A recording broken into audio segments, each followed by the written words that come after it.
One of the first things you're going to need to do when you're building a website is register a domain name. And a domain name is just an address to take you to a website. So if we want to go to Facebook's website, for instance, up here we type in facebook.com. So this right here highlighted is their domain name, and it's just the address that takes us to their website. So you need a specific, unique address to take people to your website, and that's what the domain name is. So domain names you can register. They usually cost about $10 a year. You can register from places like Namecheap, GoDaddy, 1&1. I've used all three of those services. Namecheap, in my opinion, is the best. It's cheap, really easy to use. And for any of those services, they usually have a bar where you can put in the domain name you want, and you can check to see if it's available or not. So let's say I want to buy hokuswebsite.com. Hit search. As you can see, hokuswebsite.com is available, so if I wanted to, I could just buy it right now. And as far as picking a name, don't spend too much time or money trying to get the exact name that you want. Really, if you have a good website, if you have good content, people are going to visit it, people are going to remember it regardless of what your name is. So don't worry too much about the actual domain name. Here are a few basic pointers though.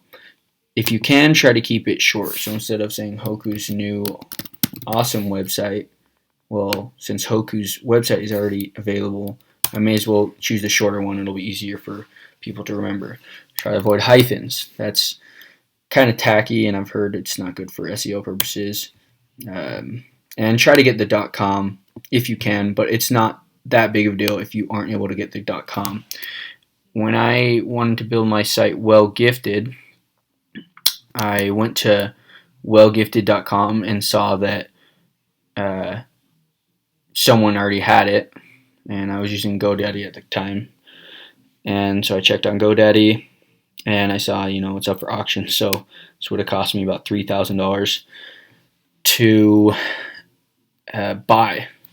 So I was like, well, what other options do I have? And I saw wellgifted.co, .co was available for $10. So I got wellgifted.co, and it was only $10. And I'm pretty sure it hasn't had any effect on traffic, having the .co versus the .com. And if you look at Vine, for instance, obviously a very popular website, they don't have the Vine.com. They only have the .co, and I don't think it's made any difference for them. They've been pretty successful. One thing to remember, make sure you don't put a company's name in your actual website. I registered a domain. It was, I can't exactly remember what it was, but it had the actual WordPress in it. It was like learnwordpress.com, something to that effect. And I wasn't able to use that domain name because it had WordPress in it. So when you're picking a domain name, just make sure you're not using someone's copyright, because you'll probably get a cease and desist letter and you'll have to change your domain name. So do some Google searches, make sure there's no companies out there with your same name. Check obviously similar domain names. So for instance, with wellgifted.com, I did some Google searches for Well Gifted to see if there was a company called Well Gifted, and I didn't find anything. So even though the domain name was taken, there wasn't a company called Well Gifted, so I felt good using wellgifted.co. So what do you do if your domain name is not available? You can't use a CO for some reason. You have to have this exact domain name. Again, I highly recommend you just find a different name or try to use a .me, .co, something like that. But if for whatever reason that's not an option, you can either click here, and other similar sites, GoDaddy, have a similar feature where you can make an offer to buy the domain name from whoever owns it. You can put whatever amount you want, but they do charge a $30 fee to use this service. So you can use domaintools.com for free and just put in the domain name, search, And this is probably the email you're going to want to contact.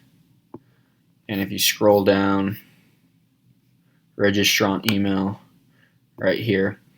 However, you may need to send a couple of emails to actually get in contact with the actual person. Sometimes they don't give you the direct email, or you have to go through a couple emails to actually reach the person who really owns the domain name. So Domain Tools is another service you can use to purchase a domain name. For more web tips, go to buildwithoutcode.com or check out some of my other videos. Thanks for watching.